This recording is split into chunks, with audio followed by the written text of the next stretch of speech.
Sino si J. Amado Araneta? Ano ang kanyang naiambag sa Pilipinas dahilan upang sa kanya ipangalan ang isa sa mga estasyon ng Light Rail Transit Line 2, or LRT Line 2?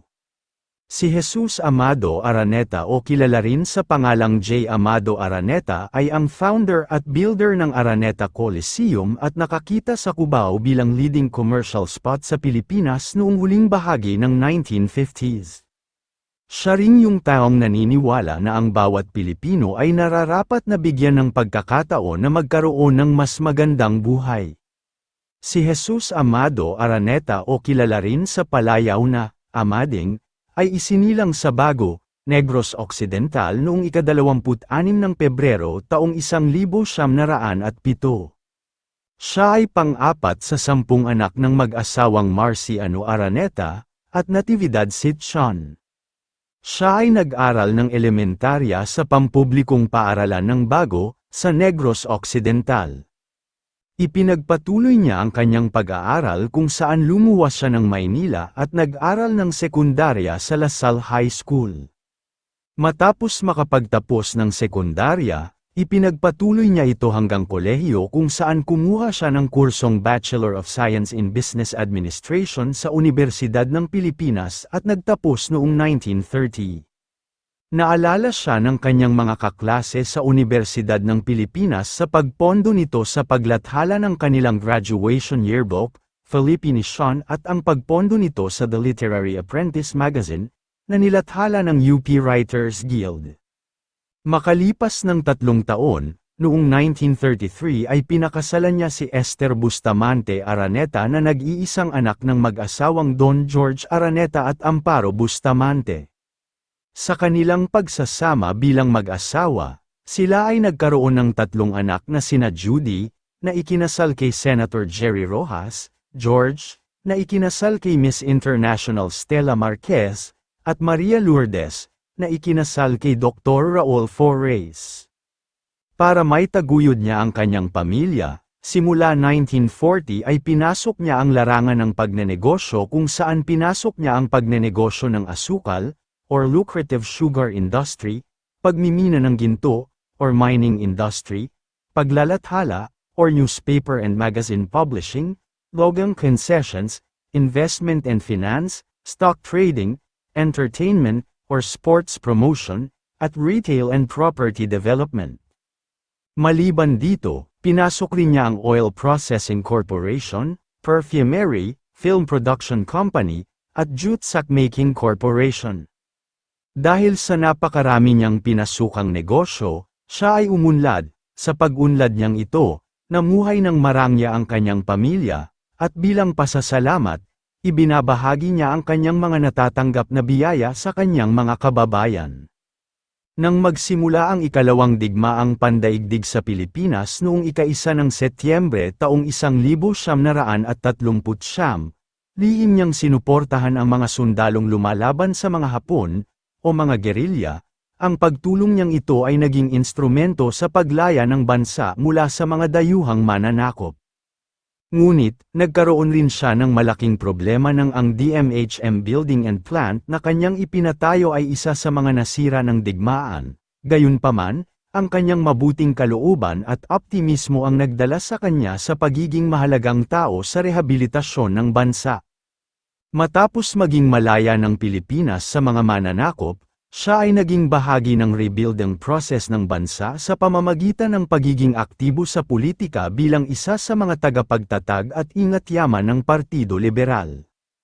At kalaunan, bilang pangunahing tagapayo ng mga Pangulo ng Pilipinas mula kay Sergio Osmeña hanggang kay Carlos Garcia.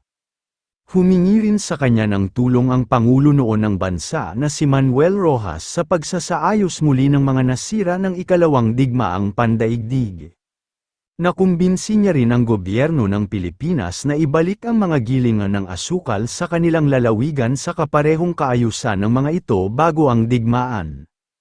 Noon, ang asukal ang pinakamahalagang export ng agrikultura ng bansa at pinagmumula ng kabuhayan ng marami. Noong 1947, siya ay kinilala ng Business Writers Association of the Philippines bilang Industrialist of the Year.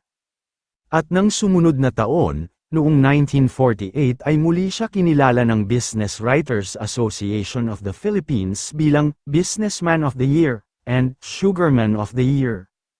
Noong huling bahagi ng dekada 1950, pinangarap niya na ang Cubao sa lungsod ng Quezon ay makilala bilang nangungunang komersyal na distrito sa Pilipinas.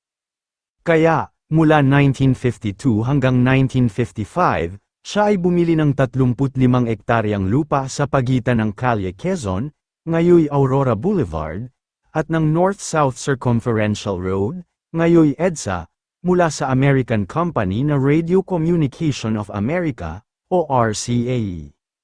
Dito niya ipinatayo ang Araneta Coliseum na unang dinisenyo ni Architect Rufino D. Antonio Sr. at ni Architect Carlos Antonio Santos Viola. Kalaunan, binago at pinalitan ito ng disenyo ni Architect Dominador Lacson Lugto, na binuo naman ni Engineer Leonardo Anjangco Lugto. Natapos ang paggawa sa Araneta Coliseum noong 1960. Mula 1960 hanggang 1963, ang Araneta Coliseum ay kinilala bilang pinakamalaking covered coliseum sa buong mundo sa panahong iyon. Dahil sa sukat nito na nasa 108-meter diameter, sinasakop nito ang kabuuang lupain na halos 40,000 metro kwadrado at may sukat na sahig o 2,300 metro kwadrado. Nag-umpisang magbukas ito sa publiko noong ika-16 ng Marso taong 1960, kung saan ginanap dito ang World Junior Lightweight Championship match sa pagitan ng reigning American champion ng panahong yun na si Harold Gomez at ang Filipino challenger na si Gabriel Flash Sanchez Elorde. Naganap rin rito ang kinikilalang one of the most historical fight sa kasaysayan, ang Thrilla in Manila, kung saan ginanap dito ang World Heavyweight Fight match sa pagitan ni Muhammad Ali at ni Joseph "Smokin" Joe William Frazier noong ika-1 ng Oktubre taong 1975. Dahil sa pagsikat ng Araneta Coliseum sa publiko, mas marami pang mga infrastruktura ang nagsimulang magsilabasan sa paligid nito mula dekada 1960, na humantong sa pagkakabuo ng kilala ngayong Araneta Center.